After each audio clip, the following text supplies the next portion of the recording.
Hey, how's it going? My name is John, and this is John's Kitchen. Today we're going to learn how to make my gourmet peanut butter and jam entree. Alright.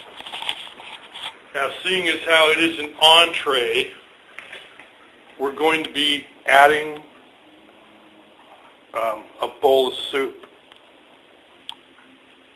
And you can see that I have a can of Wolfgang Puck's organic minestrone. Now I'm going to go ahead and pour that into the bowl. But first I would like to take a moment to talk about the choice of soup when making the peanut butter and jam entree. This is very important. Minestrone is good. Tomato would be alright, and you could even use a lentil, but you would want to refrain from using any kind of chowder for fear of disturbing the feng shui. Now, for those of you who say there is no feng shui associated with the gourmet peanut butter and jam entree, get over it, dude. All right? All right. So we're going to put the soup into the microwave like that. And we're going to set it to 4 minutes and 20 seconds.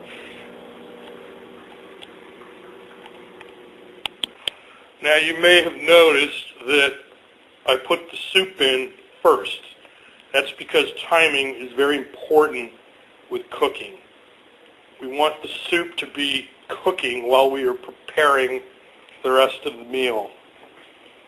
Now, you can see I have a can of Maranatha organic crunchy peanut butter, and I also have a jar of black cherry organic preserves. And then for today's meal, we're going to be using this yuppie bread that I got down the street. I'd rather be using hippie bread, but I'm in Seattle.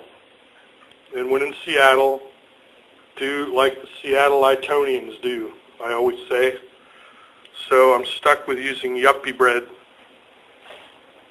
We're going to go ahead and put the yuppie bread into the toaster and push the handle down in a rather forceful manner.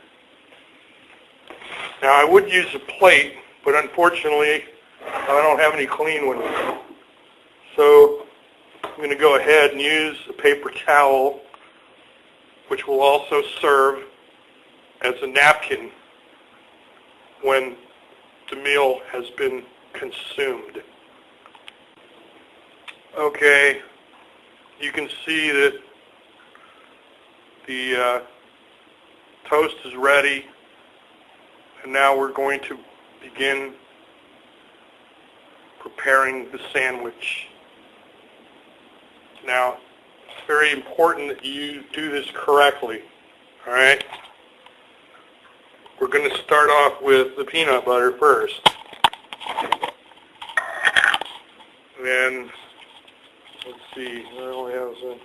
I'm going to go ahead and put the camera in my mouth so you can see what I'm doing, all right? Go ahead. We're going to find one of the words like that.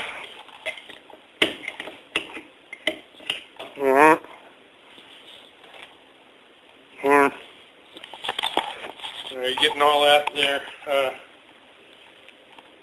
You can see that I've spread the peanut butter on toast in an evenly distributed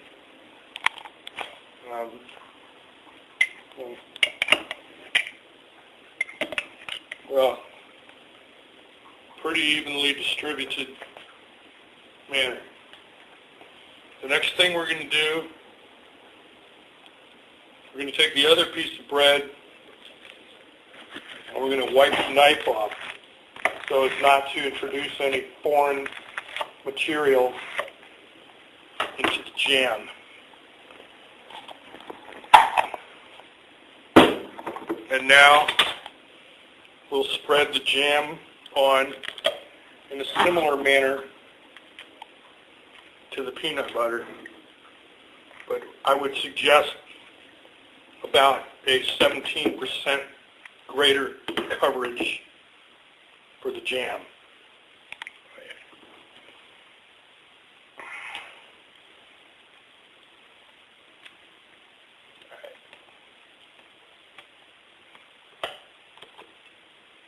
Alright. Now we're going to place the two pieces together,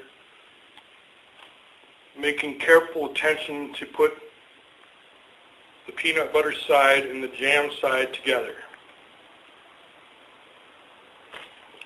Now a note about the proper way to cut the gourmet peanut butter and jam sandwich.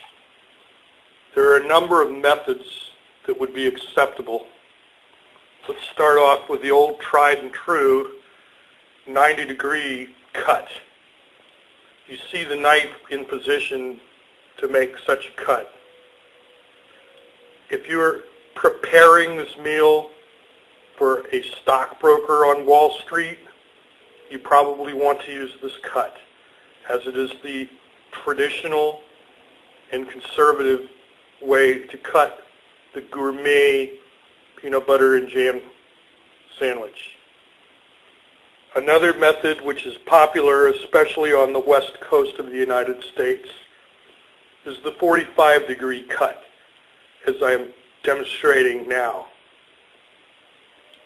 A variety of this would be the crisscross 45-degree cut, especially popular with young children and very old women, the kind with that big bun of hair and it's all white. All right. But now another cut which has been becoming more and more popular since the turn of the century is the 60-degree cut, which I'm going to go ahead and demonstrate.